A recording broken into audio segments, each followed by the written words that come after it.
महाराष्ट्र में इस बीच corona virus का संक्रमण जो बढ़ता जा रहा है उसको लेकर जो राज्य सरकार है वो और भी कड़ी पाबंदियां लगा सकती है। 1 मई तक तो ब्रेक द चेन कर्फ्यू लगा हुआ है, कई रिस्ट्रिक्शंस उसके तहत है भी, लेकिन इसके बावजूद क्योंकि कोरोना के नंबर्स काबू में नहीं आ पा रहे हैं, इसलिए ऐसा मुमकिन है कि रात को 8 बजे मुख्यमंत्री उद्धव ठाकरे पूर्ण लॉकडाउन की घोषणा करें आज, क्योंकि लगातार मैराथन मीटिंग्स चल रही है मंत्रालय में।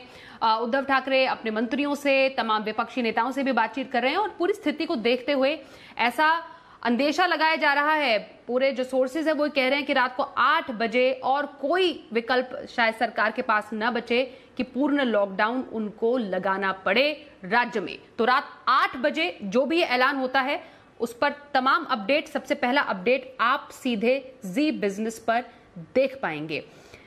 लेकिन इसके बावजूद महाराष्ट्र में लॉकडाउन की स्थिति तो बन रही है, पर प्रधानमंत्री नरेंद्र मोदी ने कहा है कि कई राज्य अपने अपने या कई जो मुख्यमंत्री अपने अपने राज्यों में लॉकडाउन तो लगा रहे हैं, लेकिन दरअसल लॉकडाउन लगाना इस स्थिति में आखिरी विकल्प होना चाहिए।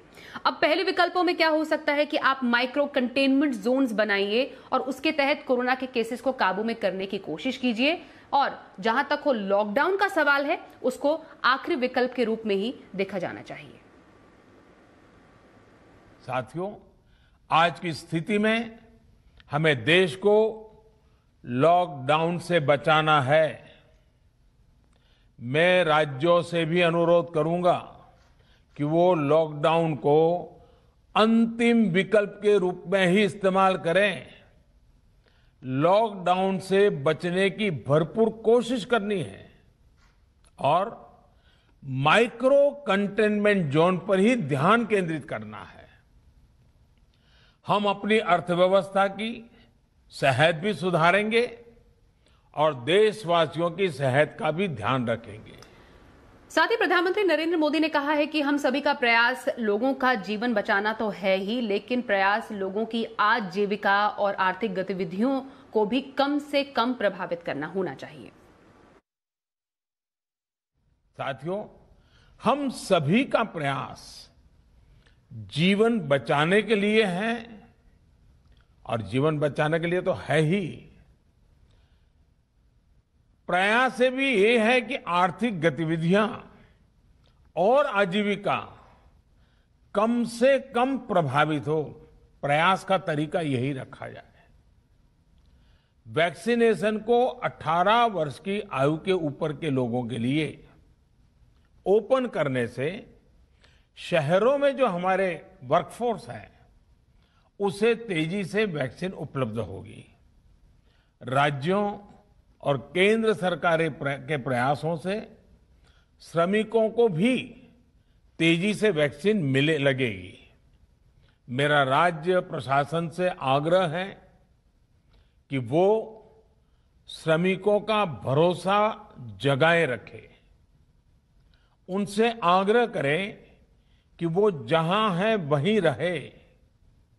राज्यों द्वारा दिया गया ये भरोसा उनकी बहुत मदद करेगा कि वो जिस शहर में हैं वहीं पर अगले कुछ दिनों में वैक्सीन भी लगेगी और उनका काम भी बंद नहीं होगा। आगे बढ़ते हैं, बंगाल चुनाव का रुख कर लेते हैं। चुनाव है, लिहाजा रिझाने की भी लोगों को पूरी कोशिश की जा रही है, लेकिन बंगाल में चुनाव की दिशा और दशा तय करने में युवाओं की अहम भागीदारी होगी। तो ऐसे में बंगाल में आने वाली सरकार पर युवा क्या सोचते हैं, इसकी पूरी रिपोर्ट और पूरा जायजा लिया है हमारे सहयोगी विशाल पांडे ने। कोलकाता में हम यहाँ पर हैं और कोलकाता को एक तरह से सेंटर माना जाता है। युवा यहाँ पर काफ़ी सपने लेकर आते हैं। युवाओं से आपकी मुलाकात कराएंगे, उनसे बातचीत करेंगे कि वो लोग क्या चाह रहे हैं।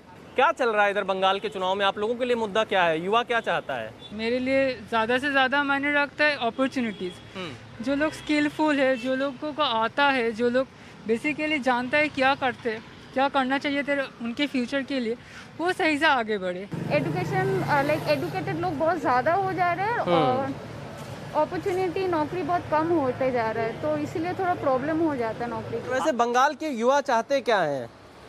बंगाल के युवा क्या चाहेंगे? अपने मतलब स्टेट का डेवलपमेंट चाहेंगे, बेटरमेंट चाहेंगे। आगे बढ़ते हैं, कुछ और इलाकों में कुछ और युवाओं से बातचीत करेंगे, उनके मुद्दे, उनकी परेशानियां, उनकी पसंद नापसंद आपके सामने रखेंगे। क्या कहना चाहेंगे? अभी चुनाव चल रहा है बंगाल में, जो बंगाल की बेटियां हैं, जो यूथ हैं, उनके लिए कोई राजनीतिक दल कुछ सोचता है आप लोगों के बेटरमेंट के लिए, कुछ भले के लिए?